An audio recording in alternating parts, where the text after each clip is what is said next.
really struggled. Like he went in as a very confident, very happy little preppy, and he came out without any motivation. He was just not very happy. Real people with real voices telling very real stories. Brought to you by Getting Ready for Life.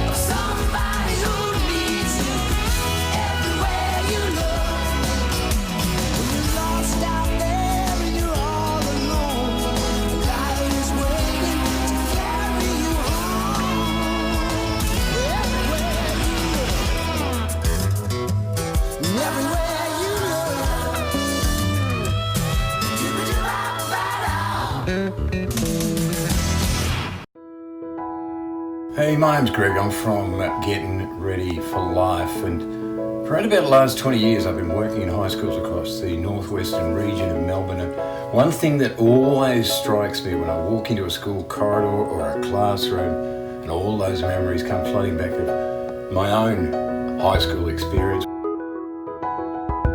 Every high school experience for every young person is unique and sometimes quite defining.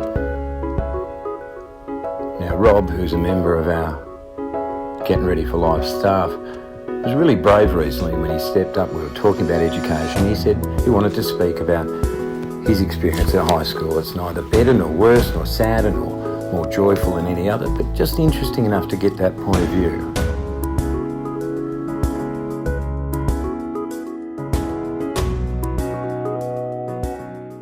Behind in that was recognition in terms of Year 12. I was a big fan of media. I did media studies in Year 11 and 12, and my media final I submitted to Top Designs and ended up getting into Top Designs class of 2016.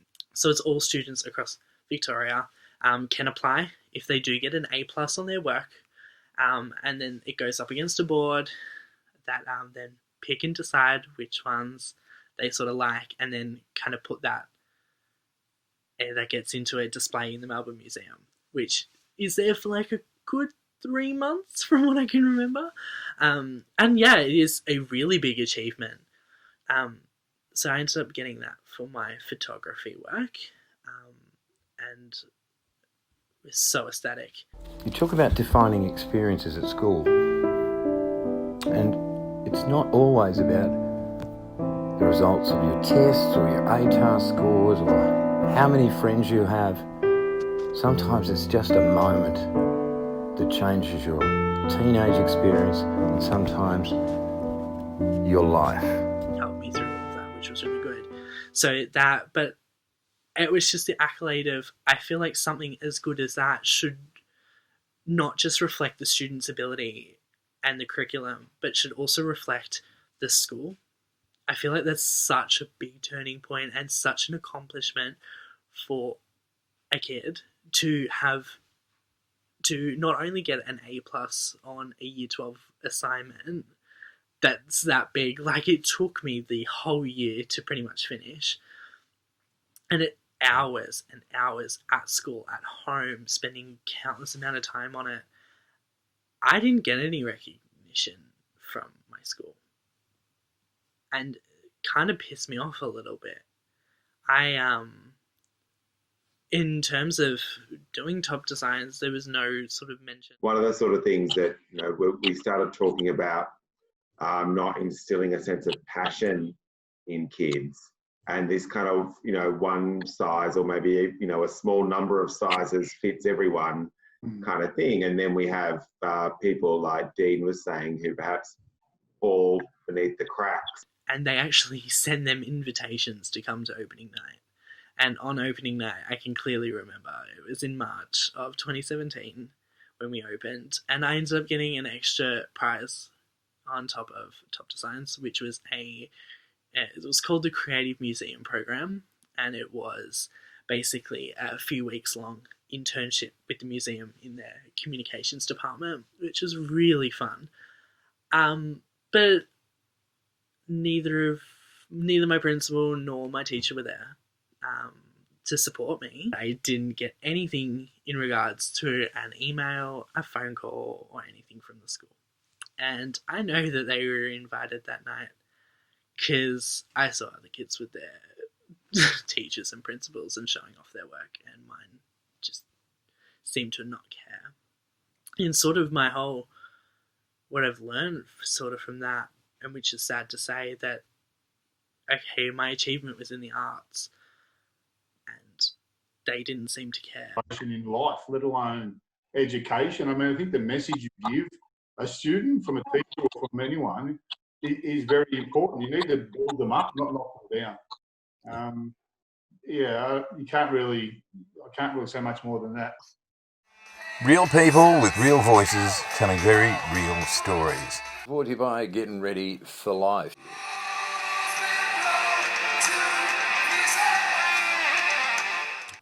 Anyone that did anything remotely decent in art or science or mathematics was left behind. Sport was literally the only thing my school cared about. Well, in my eyes, it was. My teacher guided me along that journey. My school provided me with the opportunities to be able to do that. And I feel like that's something I would feel as a principal I'd be proud of. And I feel like, all the support was not for the kids that were academically or creative minded. It was more for the students who were more physically, those kids that made states and Victorian teams were supported more than people like myself. We want to have engagement. We want to make sure our students are engaged and they're interested in what they're doing. And I think that's one of the biggest challenges I see with lots of students, particularly sort of in that sort of year 7, year 8, or probably not year 7, but more year 8, year 9. I remember having a conversation once with an education expert who had this kind of idea that he says that, many teachers will say, I've taught for 35 years. And his view was, and he was a teacher himself, in fact, a school principal, his view was, have you taught for 35 years or have you taught 1 year 35 times? Oh, yeah. And it's kind of like, and perhaps it is a good chance, and perhaps experiences like what everyone has gone through. Didn't have an issue. Like, I obviously had issues in other areas, but I felt kind of like it was a waste of time, and kind of it drew all the fun out of it, because I'm just like, whether I do this work or not, I know I'm going to have to recover it, because there's a bunch of these kids that don't want to be there and I know they're not going to do the work. Like the young girl who's in her whole high school experience was marred by the one time that a mathematics teacher humiliated her in front of her classmates. That stayed with her. Or the boy who flew under the radar for all 6 years of his high school life, neither liked nor disliked, neither successful nor not successful. And at the end of the school year, nobody heard from him again until 6 months later that we knew that he'd thrown himself off an apartment building and taken his own life. There's the girl whose confidence was completely destroyed when her mother went to a parent-teacher night. Her name was Ashley, and the teacher referred to Ashley as a boy. Or the young girl who's just 12 or 13 years of age in her first week of high school. She inadvertently wet her pants and was always identified as the girl that wet her pants through 6 years of high school. It can be harrowing. Few young people get through school unscathed. Few people come through without an identity that they take into adult life. Bullying was a big thing at my school. It was just not, and it is at most schools. My school seemed to just push everything under a blanket. With social media, bullying followed you home. You could not get away from it. Everyone was bullied. And no one was, as much as they're like, this is a bully-free zone, we don't tolerate bullying.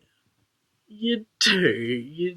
They didn't actively seek to stop it. You literally had to bug teachers and coordinators to help you. Everyone was bullied. And no one was, as much as they're like, this is a bully-free zone, we don't tolerate bullying. You do. Real people with real voices telling very real stories. Brought to you by Getting Ready for Life.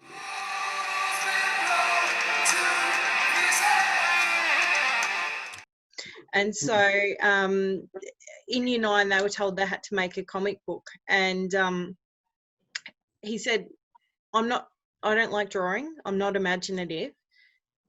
When I go into my career, and he knew what he wanted to do, he wanted to go into IT, how is this helping me? And the teacher said, it's helping you because you need to get a mark and you need to pass this class. They suddenly have no investment in what they're doing. It's just about ticking boxes. And that created so much boredom, and he felt so disenfranchised. It was a really lonely time for him. So why high school sucked. Like Robert, Bethany's not long out of high school, and like Robert, she has been involved in Getting Ready for Life mentoring program. She also has a thing or two, or a memory or two, about her high school experiences. I'm 25. I finished school when I was 18 after completing Year 12. So I graduated in 2013. So for me, high school on a whole was pretty sucky. I did not enjoy it, or I wouldn't rate it as a good experience, and I feel like I didn't take much out of it in forms of education. Essentially, the way they're delivering it isn't perhaps the best way for kids to learn, and then you do have those kids that struggle, and then it's sort of that vicious cycle. I think if they want to change one thing, is try and find a way to allow young people to feel a sense of belonging to school. For some of the kids or the young people that we work with in youth services, they don't have a sense of belonging at home. They don't have a sense of belonging in community. They don't have a sense of belonging in school. So they're really lost. So somewhere, someone's got to start providing them a space to be themselves and to be part of the environment.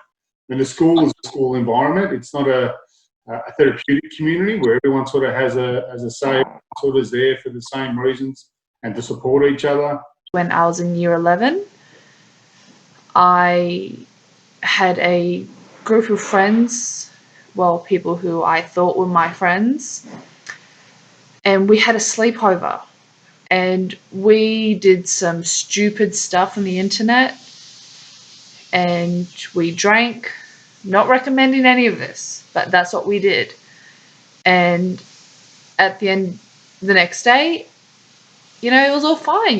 We'd all done some stupid shit. We all laughed about it. Parents picked us up from the friend's house, and we all went home the next day. And then when I rocked up to school on Monday, is that my world had shifted, been turned upside down. And these people who I thought were my friends suddenly weren't my friends anymore. And everyone was like that typical scene where, a student walks down the corridor and everyone's whispering and looking and talking. It was like my life was a movie for that scene. And so I go up to these so-called friends and I said, hey everyone, what's going on? How's everyone? How was the rest of your weekend? And I got nothing from them. I just got, kind of looked at like, who are you? Why are you talking to us? I was saying teachers, what I'm hearing from teachers these days is they've got to teach, but they've also got to be parents, students, they've got to be welfare workers. So it's not just teaching these days, and some of them don't have that personal skill to be able to pick up on all that as well. So it's a very demanding job, no doubt. Real people with real voices telling very real stories. Brought to you by Getting Ready for Life.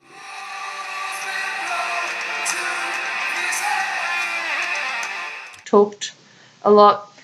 So I'd call him probably my best friend at this point. And I go up to him and I go, do you know what's happening? Like, there's been a bit of a shift. And he says, well, I heard that something happened on the weekend. You guys did some stupid stuff on the internet, like that you did some stupid stuff on the internet. And I'm like, oh, yes, I did, but we all did, all of us. But of course, because of who I was at school at the time, but people didn't seem to be believing me that I wasn't the only one who did the stupid stuff on the internet. But when I got to high school, I was the only student to go from my primary school to that high school, which was terrifying because I knew how much I struggled to fit in primary school. Now I had to do it all over again. So I did a lot of stuff just to fit in. And I think that's partly why I did what I did that weekend with those so-called friends, because I wanted to fit in. I would prompt you to try and remember next time you're working with young people in a school environment that this is such a critical time in their lives, and that you can shape a destiny by the way you treat a young person. So go back to year 11, and my mental health's declining. I've lost my friends. I'm getting talked about more so than I used to. And so I go to the school counsellor. Now, when I say school counsellor, I mean there was one school counsellor for the entire school, which is a system set up to fail, obviously. How can one person successfully help and support an entire school of students? It just doesn't happen, can't happen, doesn't work. He did try to help, like we did some mediated talks with the girls and me and this other friend who, for some reason, because I was friends with this guy, just gave them more ammo to bully me with. And now when I say bullying at school, it was really hard for teachers to actually see that it was bullying because I was completely ostracized, and all the bullying happened online. Cyberbullying, which was just starting to peek its ugly head into my school anyway. Parents were brought into it, which in my opinion, I didn't want to happen because in my opinion, it was just going to make everything worse. And it did, unfortunately. But in hindsight now, I still appreciate that my parents became a part of it because that's just the people they were. They were, no matter what I did, no matter what anyone else did, they were always there to help and support me, which is amazing. And they are still that way to this day, regardless of how much stupid shit I've done.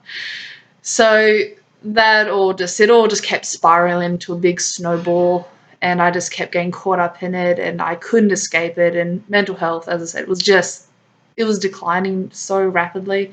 So I go see the school counsellor for the final time, I think, and I'm sitting there in his office and I'm crying and I'm saying, you need to help me. I can't go on like this. I'm struggling so much. And he throws up his hands and says, you should just leave. You should just leave the school. So I left that school and I went to a different school, which I had still was really hard because, again, I was going to another school where I didn't know anyone and I had to try and fit in all over again. So I pretty much decided I'd lost a lot of faith in people. I stopped trusting people. So I didn't make many friends in that school, and I was okay with that because if I wasn't friends with anyone, no one could hurt me again. But I hope whoever's watching this can get a positive note of the story that no matter how bad it gets, it can always get better, and it will get better. It just might take a bit of time, but you just got to hang in there. Then hopefully tonight we've given you just a little bit of food for thought about the experience, the personal experience, the developmental issues for a young person and how that can affect them. Because after all, like anything in life, it's all about people. Hope you've enjoyed it. We'll be back next week with another edition. If she doesn't even go here. The bell. That's a school bell, by the way.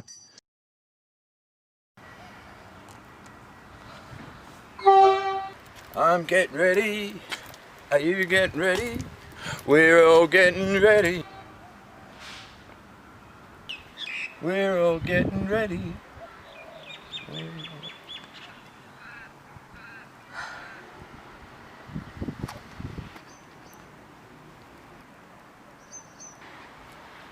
For life. Brought to you by Getting Ready for Life.